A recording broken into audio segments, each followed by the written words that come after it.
깊이가 다른 경제 컨텐츠 3프로TV 오늘 아침 라이브 정영진 김동완입니다. 네, 얼마만입니까? 아침 시간에 우리 또 한 김프로님 1년 반? 1년 반밖에 안 됐나요? 작년 3월. 아, 그런가요? 네. 아, 좀 안 나오게 좀 해주세요. 이거 왜 이럽니까, 이거 장이. 참, 이 장이 어떻게 되려고 그러는지. 아니, 갔던 사람을 다시 부르면 어떻게 해요, 이거? 그러니까 저기 미국 갔던 분들 다시 이제 모시려고 네. 저희가 국장이 조금 요즘 힘이 생기나 했더니 다시 또 가시게 그러니까. 생겼습니다. 그 뭐 저기드만 그분 성함이 누구요? 재벌집 막내 아들의 네. 진양곤 그 장자야. 신도준. 아, 장자. 응. 아, 그래요? 네. 아. 이런. 예. 하여튼 그래서 지금 분위기 상당히 안 좋고 이렇게 웃으면서 얘기할 때가 아닙니다. 그러니까요. 그래서 아쉬운 김에 네. 저라도 나와야 되겠다 싶어서. 네. 예, 물론 이제 우리 이주호 앵커가 휴가긴 한데. 네. 여러분 이제 이 대체 앵커를 구하다가 이런 장에 좀 나가서 얘기 좀 해야 되겠다 싶어서 네. 왔습니다. 자, 근데 뭐 형님 오신다고 뭐가 좀 달라질지 모르겠어요. 좀 달라져야 되는데 달라질 수도 있죠. 힘 좀 내주시고. 자, 그래서 오늘은 우리 권순우 팀장과 함께 네. 뉴스 좀 보고요. 박병창 이사님과 시장 이야기 좀 나누고. 예. 오늘은 또 우리나라랑 미국이랑 또 한참 또 힘든 싸움을 하고 있잖아요. 네, 그 얘기 조금 더 자세하게 나눠볼까 싶습니다. 관세. 네, 관세. 관세. 네. 막점 막후. 그렇습니다. 앞으로 진짜 이게 한국 경제에 도움이 되냐 안 되냐. 네. 사실 잘 모르겠어요. 네. 뭐 잘 됐다. 이 정도는 뭐 다른 나라들에 비해서 괜찮다는 네. 분들도 좀 계시고. 5천 원 쌌다. 네? 5천 원. 5천 원에 매우 또 반응을 해주시네요. 네, 이제 그런 관세 협상 등등 이야기 함께 나누는 시간 갖도록 하겠습니다. 예. 자, 그럼 먼저 우리 권순우 취재팀장과 함께 뉴스들 좀 정리해 볼까요? 어서 오십시오. 예, 어서 오세요. 안녕하세요. 3프로TV 권순우 취재팀장입니다. 권순우 팀장도 일주일 만이네요. 예, 저도 휴가 갔다 왔습니다. 근데 네. 휴가가 있는 동안 너무 뉴스들이 많아가지고 네. 휴가가 아니었습니다. 휴가를 더 즐긴 것 같은데. 취재원들이 또 계속 연락 오고 막 그래가지고. 아, 그래요? 예, 그 삼성 테슬라 건도 있었고, 네. 아. 그러니까. 예, 관세 협상 있었고, 네. 또 진성진 의원 저 대주주 우리 양도세도 저 있었고. 권순우 팀장 휴가 가면 큰 사건들이 많이 터져. 그리고 지금 가족들한테 눈치가 좀 보였습니다. 아, 그래요. 아유, 뭐 그렇다고 제가 뭐 사과드릴 수 있는 것도 아니고. 예, 사과하십시오. 내가요, 대신해서. 아니 뭐 좋은 일도 있었죠. 뭐 삼성 거 되게 좋은 일이었고. 그거 정말 좋은 네? 일이었죠. 예. 근데 주말 가까이 되면서 이거 50% 그게 뭐예요? 50억 그래. 예, 예. 50억에서 10억으로 낮추면 세수 확 늡니까? 아, 대주주 요건? 그 뉴스도 이따 전해드리겠습니다. 그러게 말이에요. 그러니까 미국 증시 마감 상황 한번 살펴보면요. 다우존스 1.23% 하락했고요. 나스닥은 2.24% 하락했고 S&P 500은 1.6% 하락했습니다. 예. 이렇게 좀 뉴욕 증시가 하락했던 거는 고용 지표가 좀 안 좋게 나왔어요. 그 7월에 비농업 일자리가 전월 대비해서 7만 3천 명 증가했는데요. 예. 다우존스 집계치가 한 10만 명 정도가 됐었습니다. 어이구. 거기에 비하면은 좀 7만 3천 명이면은 그러니까요. 생각보다 적게 나왔기 네. 때문에 이게 아무래도 좀 고용 증가가 둔화됐다라는 건 경기 둔화가 나타나고 있는 것 아니냐라는 우려가 좀 나오고 있습니다. 그리고 지금 이 관세와 관련해서는 이제 김프로님께서도 이게 좀 우리한테 좋은 건지 안 좋은 건지 잘 모르겠다라고 얘기를 예. 하셨는데 사실 미국 내에서도 자기네들한테 좋은 건지 안 좋은 건지 잘 모르겠다라는 평가들이 좀 나와요. 뭐 CNN이나 이런 데서는 이제 경기 침체로 가는 국면이 아직 시작되지 않았다라고 얘기하고 예. 있고 트럼프 대통령은 뭐 내가 원하는 대로 다 되고 있다. 관세 세수도 늘고 있고 뭐 고용도 괜찮고 증시도 많이 올랐고 물가도 생각보다 별로 안 오르지 않냐. 예. 이렇게 좀 평가를 좀 하고 있는 상황이라 관세가 주는 효과는 아직은 어떻게 될지 예상하기가 좀 어려운 상황입니다. 네. 근데 지금 드는 생각을 그냥 뭐 단편적으로 말씀을 드리면은 관세가 주는 영향이 긍정적일 것이냐 부정적일 것이냐를 현재 단계에서 판단하는 것은 굉장히 어려워 보이고요. 예. 이런 관세가 만들어내는 국제 질서의 변화가 있을 겁니다. 그 변화에 얼마나 제대로 대응해 내느냐가 굉장히 중요한 포인트가 될 것 같아요. 이게 왜 그러냐면은 우리나라가 지금 15% 관세가 적용이 된 부분들이 뭐 상대적으로 다른 나라에 비해서 나쁘지 않다라고 볼 수도 있어요. 근데 예를 들어서 가전제품이나 TV 같은 경우는 우리나라가 인도나 베트남에서 생산을 하거든요. 근데 거기는 관세가 20%, 25% 그렇죠. 이래요. 그러면 이게 우리나라 기업들의 관세는 그쪽에 적용을 받는 것이기 때문에 그런 경우에 또 그러면 인도나 베트남에서 만든 가전제품이나 TV를 그 또 미국 수출품 비중을 좀 낮추고 다른 쪽으로 좀 돌릴 수가 있습니다. 근데 뭐 그런 가전제품을 그 10%대 뭐 일본에서 직접 만들고 한국에서 직접 만들고 유럽에서 직접 만들어서 수출하는 경우도 거의 없지 않아요? 그렇긴 하죠. 근데 지금 우리나라가 그쪽에 멕시코라든지 미국에 공장이 멕시코. 있어요. 그래서 그 공장에서 미국향으로 좀 늘리게 되는, 그러니까 그렇게 좀 기민하게 기업들이 지금 활용할 수 있는 자원들을 기민하게 대응을 하면서 그럼 이렇게 달라진 판에서의 경쟁력을 확보하는 과정이기 때문에 지금은 이제 어떻게 대응하느냐가 더 중요한 시점인 것 같습니다. 그래서 첫 번째 뉴스 전해드리면은 일단 조선 관련해서는 돈을 쓰는 건 맞죠. 돈을 쓰는 건 맞는데 그 마스카 펀드를 통해서 미국의 어떤 조선업이 부활하는 부분들을 한국이 주도를 하면서 여기서 우리가 얼마나 많은 것을 얻어낼 수 있느냐가 좀 관건이 될 것 같습니다. 이거 마스카 모자 그 이번에 어제 그 김용범 정책실장이 KBS 의료진단 그래서 그거 뭐 우리가 만들어서 갖고 갔다는 얘기잖아요. 네, 동대문에서 메이드 인 동대문에서 만들었다. 근데 사실 제가 좀 이따 이제 방송을 업로드 해드릴 텐데 제가 지지난주에 필리조선에서 제가 직접 갔다 왔잖아요. 그렇죠. 2박 3일 동안 취재를 갔다 오고 영상을 만들어 갔다 오느라고 그 10야드에서 하루 종일 이틀 동안 햇볕을 쬐서 얼굴이 이렇게 검게 된 거예요. 뭐 해 가릴 데가 없잖아. 아, 그래서 이렇게 타셨구나. 안전모는 또 창이 없어요. 네. 헬멧은. 네. 그래서 제가 필리조선 가보니까 할만하겠더라고 진짜.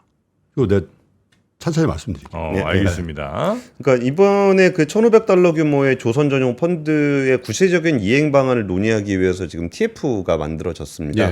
거기서 나오는 얘기로는 이제 한국에서는 그 군함 쪽을 좀 주로 하고 뭐 미국에서는 상선 쪽을 좀 해보자라는 얘기가 좀 나오고 있는 상황인 것 같아요. 근데 아직까지 이렇게 구체적인 얘기들은 좀 나오지 않고 있는 게 있는데 이게 필리조선소만 그러니까 김프로님이 더 자세하게 말씀을 주시겠지만 거기가 1년에 한 척 만드는 조선소입니다. 한 척에서 많이 많은 한 척 반.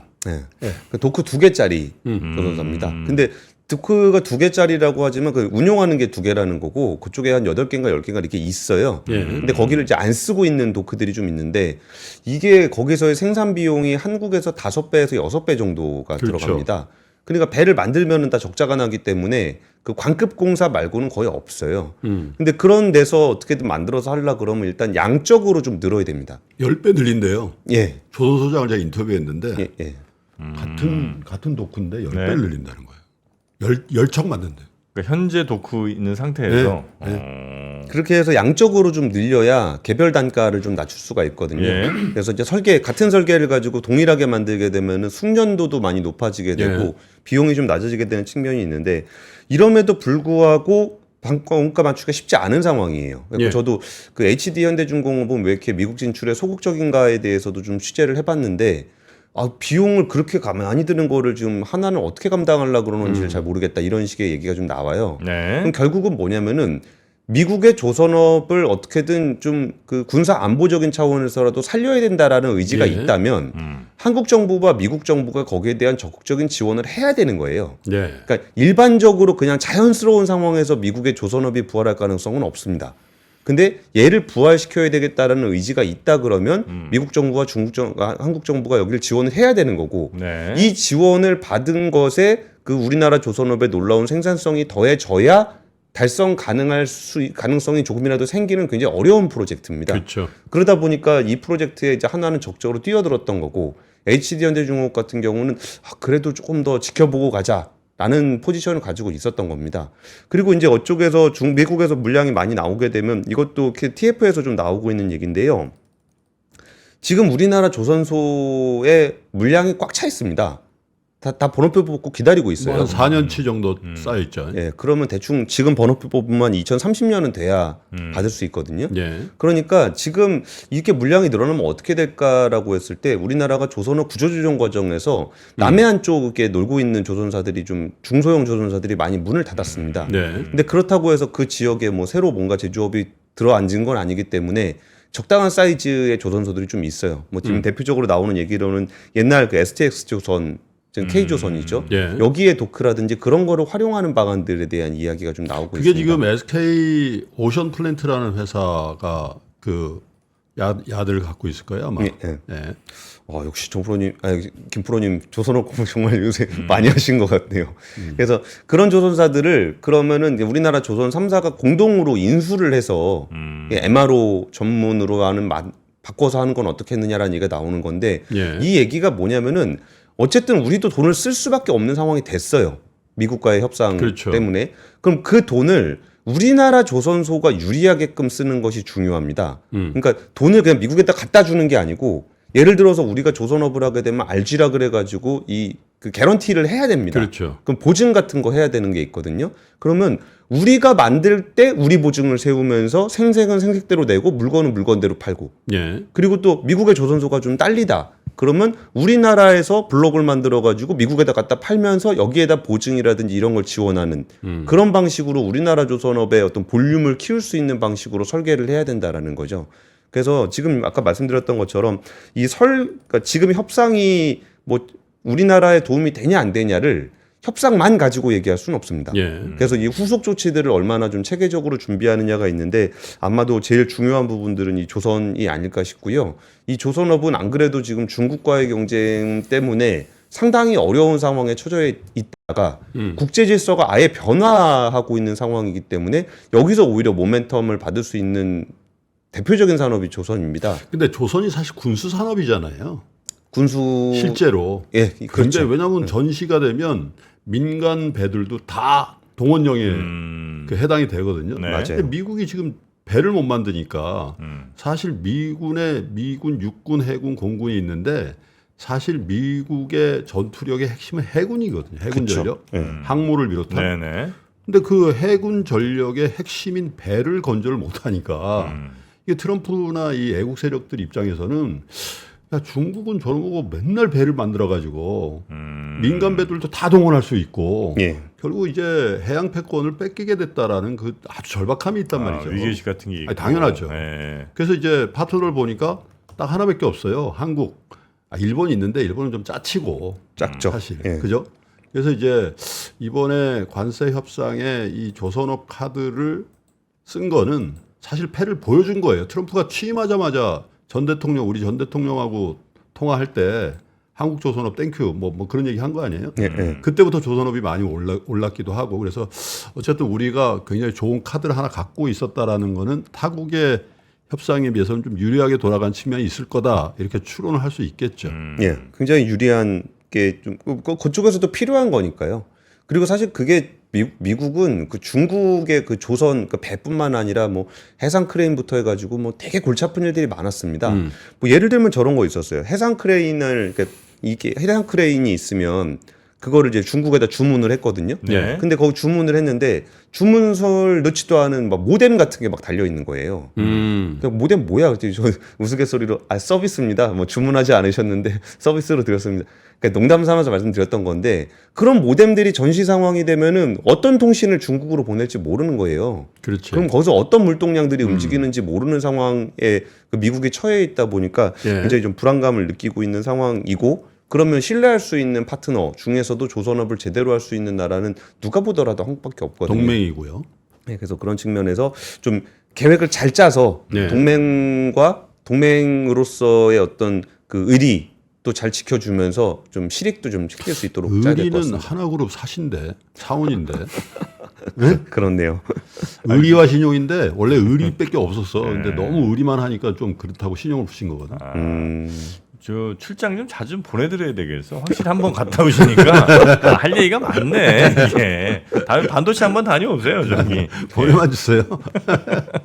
자, 예, 그래서 그다음에 우리 조선 이야기. 네. 두 번째 뉴스는 대주주양도세 관련한 얘기를 안 할 수가 없는 것 같은데요. 국민청원하고서 10만 명이 좀 넘었습니다. 그래서 이 부분들에 대해서 원래 5만 명이 넘으면 이거를 좀 검토를 좀 하도록 돼 있는 건데 10만 명이 넘어서 이거는 국회에서 적극적으로 검토를 해야 되는 상황이 해당 상임위원회에서 해야 되는 거죠, 이거. 그렇죠. 네. 그러니까 국회 상임위원회 안건 회부 요건이 5만 명입니다. 예. 네. 근데 이게 10만 명이 됐기 때문에 상임위 안건으로 이제 회부가 되게 우리 됩니다. 제작진에서 그 링크 좀 더 그 실시간 창에 넣어주시고요. 그 10만 명이 넘어갔다고 안심할 게 아니고 계속 좀 더 해주셔야 돼요. 이거 맞아요. 예. 네.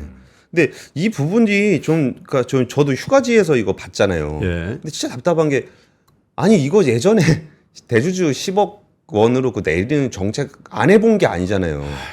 해봤고 그 해볼라 그랬고 그걸 왜 그때 무산이 됐었는지도 얼마 안 지났어요. 예. 기억하시는 분들은 다 기억하실 거예요.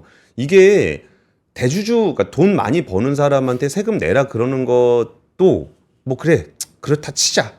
근데 안 낸다니까요. 어차피 연말에 팔아요. 그러면은 이게 그 뭐 저기 어디야 MSCI라든지 이게 미국 외국인 외국인 투자자들이 그 평가하는 항목 중에 그런 게 있습니다. 그 쓸데없는 이상한 플로우를 만드는 제도. 그러니까 주식이 이렇게 흐름이 이렇게 있잖아요.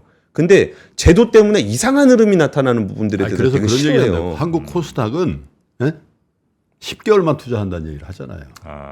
연초 들어갔다가 연말에 팔고. 네, 연말도 아니지. 10월부터 쭉쭉 팔아가지고 예. 세금 회피하고 다시 사고. 그 무슨 그걸 분명히 아는데 왜 그렇게 그러니까 걷지도 못할 세금 때문에 네. 이 증시의 어떤 이상한 흐름을 만드는 부분들이 그때도 문제가 됐었어요. 네.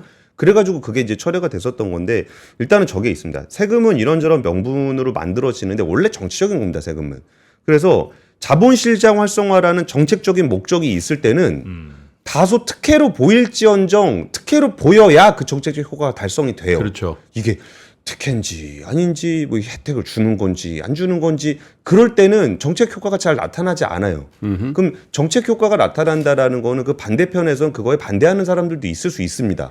그럼에도 불구하고 이 정책을 하려고 한다면 그 효과가 명확하게 나타나야 된다는 거예요. 네. 대표적인 것이 오히려 부동산입니다. 부동산 정책은 특혜가 굉장히 많아요. 왜 부동산 정책에 특혜가 많으냐면은 이게 예전에 우리나라 정부가 돈이 없어가지고 적극적으로 주택을 공급하지 못했어요.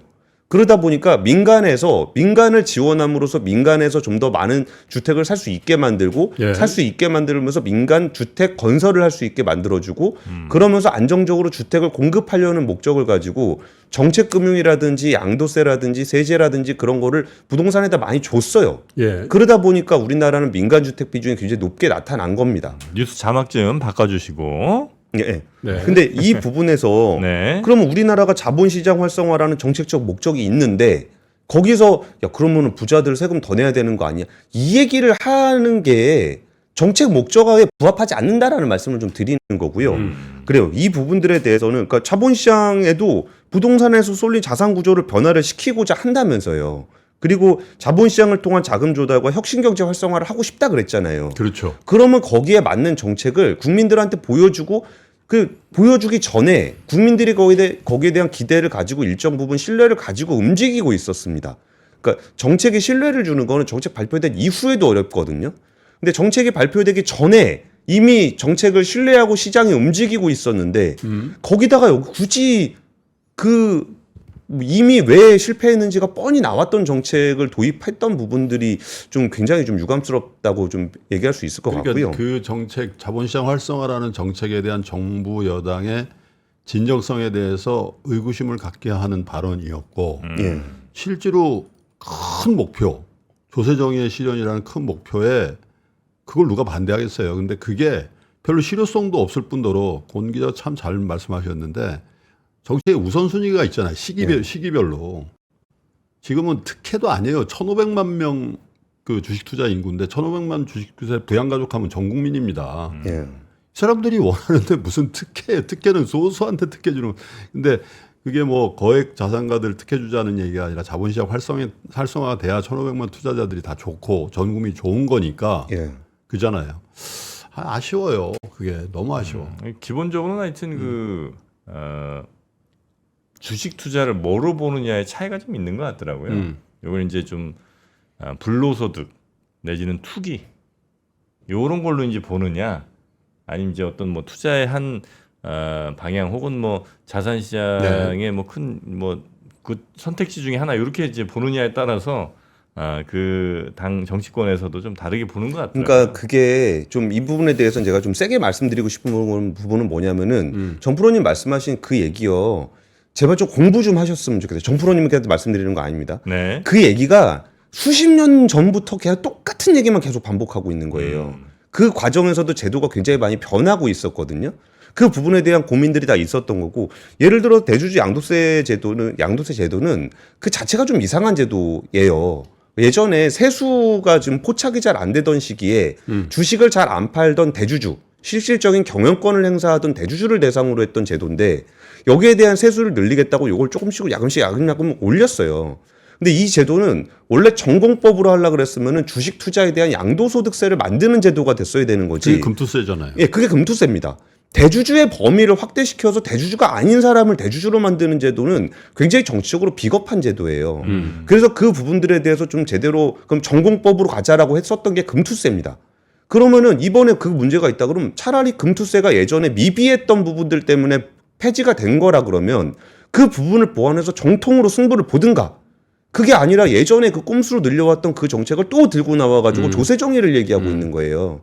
그러니까 그럼 그 동안의 제도 변화에 대한 스터디를 너무 안 하신 거 아닌가라는 부분들에 대한 말씀도 좀 같이 드리고 싶고요. 근데 그 저변에 그런 인식의 저변에 우리 권 팀장이 얘기하듯이 주식시장의 이 어떤 작동 원리를 그런 정책을 다루는 분들이 너무 몰라요. 그러니까 주식 투자 안 하니까 주식 투자를 하는 게 흠결이고 주식 투자 안 하는 게 선인 것처럼 생각을 하는 그 분위기를 바꿔야 되고, 정말 아쉬운 게 실제 실효성이 있냐 이거예요. 맞아요. 그렇게 해서 세금이 거치냐 이거지. 그리고 이번에 분리과세 얘기 나온 것도 뭐 38.5% 안 내는 이소영 의원안이 27.5%였잖아요.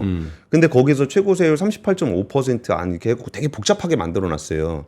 그럼 이게 어떤 말씀을 드리는 거냐면은 정책이 효과를 나타내려면은 명확해야 돼요. 네. 그러니까 분리과세를 해가지고 배당을 늘리겠다라는 정책적인 목적과 이 정책의 내용이 일치해야 됩니다. 근데 이게 하겠다는 거야 말겠다는 거야 싶을 정도로 애매하게 이렇게 해놓잖아요. 그러면 욕은 욕대로 먹고 정책 효과는 정책 효과대로 안 나타나요.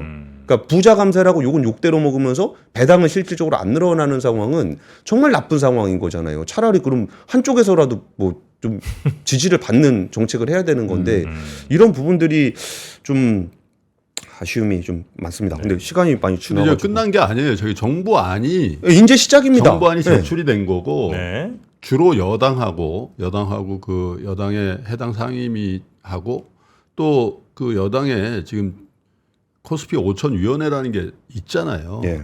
그래서 그런 쪽하고 계속 그 협의를 해서 12월 2일 날까지 그 정식 합의안을 도출해야 되는 숙제가 있어요. 그러니까 지금 이제 뭐 8월 초니까 아직 시간이 많이 있고 그러니까 투자자 여러분들이 건강하게 그 목소리를 많이 내주시고 저희 3프로TV도 그런 정책 하시는 분들과의 인터뷰를 계속 시도하고 있습니다. 아마 조만간 보시게 될 텐데 그래서 이게 다 결정돼서 냉소적으로 다 끝났다 이렇게 생각하지 마시고 그렇게 여러분들이 생각하시는 바를 잘 표출해 주시면 저희들이 전달하는 하나의 통로가 되도록 그렇게 하겠습니다. 예. 세 번째 뉴스 전해드리겠습니다. 저는 이게 매크로 쪽에서는 이게 좀 영향을 많이 미칠 것 같은데요. 그러니까 미국 고용노동부가 고용보고서를 발표를 했는데 이게 아까 좀 그 예상보다 많이 밑돌았다라는 말씀을 좀 드렸잖아요. 그래갖고 트럼프 대통령이 정책을 하나 냈습니다. 고용통계국 국장을 해임했습니다. 대단하더라 진짜. 아니 공무원은 원래 신분이 보장되는 거 아니에요? 한국이나 저 미국이나 여기 정무직이라서 네, 보장되는 직은 아닌데 그래도 이게 좀 이 자리 자체에 좀 특수성이 있어서 약간의 독립성을 좀 지키는 정치적 독립성이 높은 조직으로 꼽힙니다. 노동통계국. 심하다. 네. 그러다 보니까 트럼프 일기 행정부 때 고용통계국장을 지냈던 윌리엄 비치라는 분은 트럼프 행정부의 관료였어요. 근데 이번 경질 조치를 하면서 아무런 근거가 없다. 다른 통계의 독립성까지 위협하는 위험한 선례가 될 거다라고 좀 얘기를 했고요.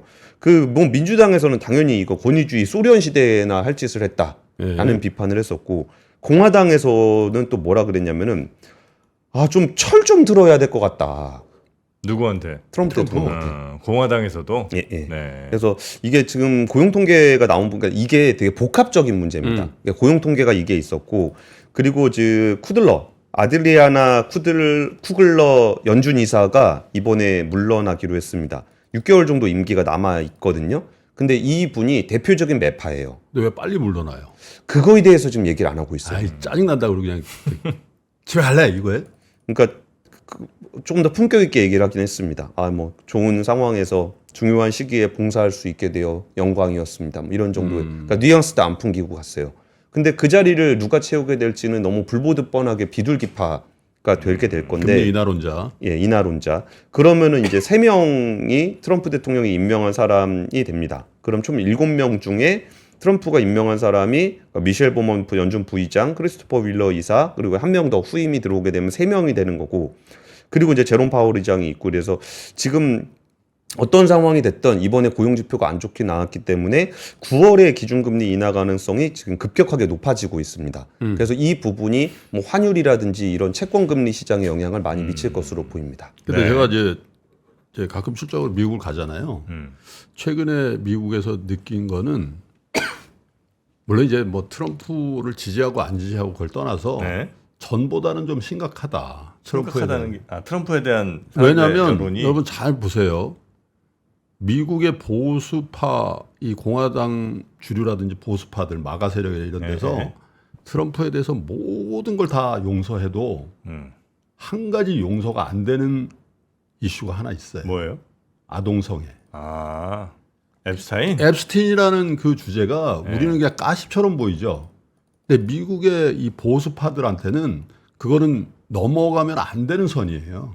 그렇죠. 그래서 그거를 그 제도권 언론에서 처음으로 폭로성 기사를 쓴 게 월스트리트저널이란 말이에요. 네. 월스트리트저널이 어디 계열사 폭스잖아요. 폭스. 예. 모독이 갖고 있는 거란 말이죠. 거기다가 우리나라로 치면 뭐 특정한 그 유튜브를 말씀드리긴 합니다만은 이 극우에 가까운 그 보수 유튜버들이 트럼프를 공격하고 시체 말로 조진 거거든. 음. 그러니까 이게 심상치 않아요 지금. 예. 우리나라는 뭐 우리나라 입장에서 관세 뭐 이런 걸 하지만 미국의 뉴욕이나 이런 데 관세 별로 신경 안 씁니다. 어차피 정해서 그리고 그 5,500억 달러 아니요 3,500억 달러 그거에 대해서 어떻게 그걸 할지에 대해서 잘 모르는 거고. 그렇죠. 근데 정해진 게 없죠. 앱스틴 이 이슈는 사실 굉장히 좀 심각하게 어떤 잠재적인 폭탄. 왜냐하면 이게 계속 그래서 사실 그 죽은 앱스틴이 이 트럼프로 하여금 빨리 관세를 하게 또 돈 준다는 거 아니에요? 그렇죠. 국민들한테. 네. 네. 그때 팍 나오잖아요. 뭔가 이상한 거예요. 그러니까 관세로 벌어들인 돈을 네. 국민들한테 뭐 80만 원 뭐 이 정도씩 나눠준다고 네. 하는 게 지금 워낙 여론이 좀 안 좋아지니까 그렇죠. 트럼프가 좀 극단적인 네, 자기 지정에서 분란이 나니까. 그런 걸 한다 이거죠. 그게 원래 앱스타인은 공화당 아젠다입니다. 민주당을 공격하는 용도로 많이 사용을 했었고 과거에 뭐 피자게이트부터 해서 유구한 역사를 원래 가진 빌 클린턴이 제일 많이 갔다는 거 아니에요? 그 섬에. 그렇게 루머가 있었죠. 네. 예. 그런 부분들을 계속적으로 공화당 쪽에서 공격하던 이슈인데 그렇죠. 그 명단에 이제 트럼프 대통령이 있었다라는 얘기를 자꾸 나오다 보니까 이 부분들이 공화당 내에서 트럼프 대통령 아무리 그래도 그건 아니지 않냐라는 얘기들이 좀 나오고 있는 거죠. 네. 이제 거기에 만약에 이제 더 추가로 뭐가 공개되거나 하면 이제 날아간다. 왜냐하면 그 걸프렌드가 증언을 할 수 있잖아요. 지금 살아 있거든요. 앱스틴은 교도소 들어가자마자 죽었잖아요. 예. 그것도 자살이라고 그러는데 알 수 없는 거고. 들어가자마자. 그래서 사실 미국 정가나 미국의 어떤 그 이런 쪽에 좀 정보가 있는 사람들은 이스라엘 관련서를 많이 얘기를 해요. 이스라엘 첩보기관하고 앱스틴이 연결이 돼 있다. 네. 그래서 다 미국의 정가에서 다 목줄 잡고 있다는 거예요. 네? 그 이스라엘에서 이제 이미 그걸 좀 알고 있어서 그 이제 그치. 우리 이란 공격할 때 안 도와주면 이거 깐다 이제 뭐 이런 식으로 뭐 이제 했다는 얘기도 있고. 음모론의 지금까지 음모론 수준인데 네네네. 그런 얘기들 많이 하죠. 알겠습니다. 하여튼 우리도 그럼 좀 까보죠 뭐. 예, 갤럭시북 프로가 사실 이제 그 갤럭시북에서도 제일 성능이 좋은 친구 아니겠습니까? 예. 네, 그 친구를 A급으로 완전 A급으로 예. 준비를 좀 했습니다. A급 리포로 준비를 해갖고 요게 이제 원래 146만 원 정도 되는 건데 예. 요거를 69만 8천 원에. 예. 이거 뭐야 이거? 요게 이제 노트북이죠. 노트북인데 요렇게 이제 왜 이렇게 얇어? 가볍게 만들고 요즘 이제 삼성이 얇게 만드는데 아주 도 같았어요. 네. 갤럭시 그 이번에 폴더도 새로 나온 거 보셨죠? 예. 요 갤럭시 북도 거의 뭐 요 정도 수준입니다. 그래서 거의 두께감이 아마 안 느껴지실 정도로. 이게 아이폰 10이거든. 네. 이거보다 훨씬 잘. 근데 아이폰 언제 바꾸세요 그거? 좀 바꿔. 도대체 몇 년을 쓰시는 거예요? 갤럭시를 좀 바꿔요. 네, 그래갖고 이렇게 지금 갤럭시북 프로 요거 윈도우까지 포함한 거를 보내드리고요. 램 16기가 또 하드도 아니지 SSD 1테라 테라급입니다. 야 무게가 1kg네 1kg. 예, 1.05인데 그냥 1kg죠 1kg. 예, 그램이랑 이제 같이 경쟁하는 제품인데 왜요? 또 뭐 이게 더 가까워 아이폰보다. 이런 과장 갖고 어떻게 해야 될지는 이게 모르겠어요. 더 가까워. 이거 오랜만에 나오셔가지고. 네, 요즘 그러죠 신고당해요. 네, 하여튼 엄청 가벼운 삼성 갤럭시북 프로 요거 보내드리고요. 그리고 100분께는 또 샤오미 USB 선풍기도 사은품으로 드리는데 이거야 뭐 사은품 그냥 드리는 거고 그리고 요거 말고 이제 집에서 그냥 영상 동영상 같은 건 틀어놓고 뭐 애들 좀 잠깐 보여주고 뭐 이런 용도로 쓰실 분들은 요 이제 태블릿 있거든요.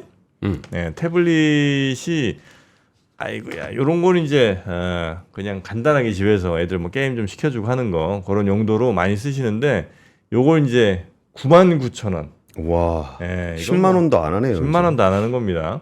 옥타코어 삼성인데 삼성입니다. 예, 어디죠? 샤오미 뭐 이런 삼성 거. 어려워? 아니 이제 어려운 건 아니고 우리 요즘 경제가 어렵잖아요. 국민들이 어렵잖아요. 국민들이. 예, 그래서 완전 그냥 저걸로도 저기 뭐야 1인당 얼마 받은 걸로도 이거 다 사네. 이거 그게 쓸 수는 없지만 뭐 딴 데서 쓰시고 이제 그 그러니까. 돈으로 이거 쓰시면 되니까. 그러니까. 네, 요게 이제 99,000원이니까 네, 10.1인치. 예. 10.1인치니까 이거 뭐 넷플릭스 보거나 그러니까. 이렇게 침대에 누워서 뭐 보기 딱 좋잖아요. 나 이거 출장 갈 때 이거 좋겠다. 네, 99,000원 하나 드리겠습니다. 예, 10만 원 내시면 1,000원 거슬러 드리니까 그렇게 하나 가성비 최고의 태블릿까지 준비했습니다. 근데 이 코너가 제일 재밌다던데 우리 친구들이. 아 그래요? 광고 시간이? 네, 자 여튼 이렇게 오늘 준비한 거 필요하신 분들 하나씩 가져가시면 되겠습니다. 네. 자 그러면 또 저희 박병창 이사님 모셔야 되니까요. 우리 기자님은 오늘 여기서 보내드리고 내일 봬요. 예, 내일 뵙겠습니다. 고맙습니다. 전원경 교수님과 함께 미국과 필라델피아를 누비며 세계 7대 미술관을 모두 관람합니다. 관심 있으셨던 분들은 조금 서두르시면 좋겠네요. 영상 아래 링크에서 자세한 내용을 확인하세요.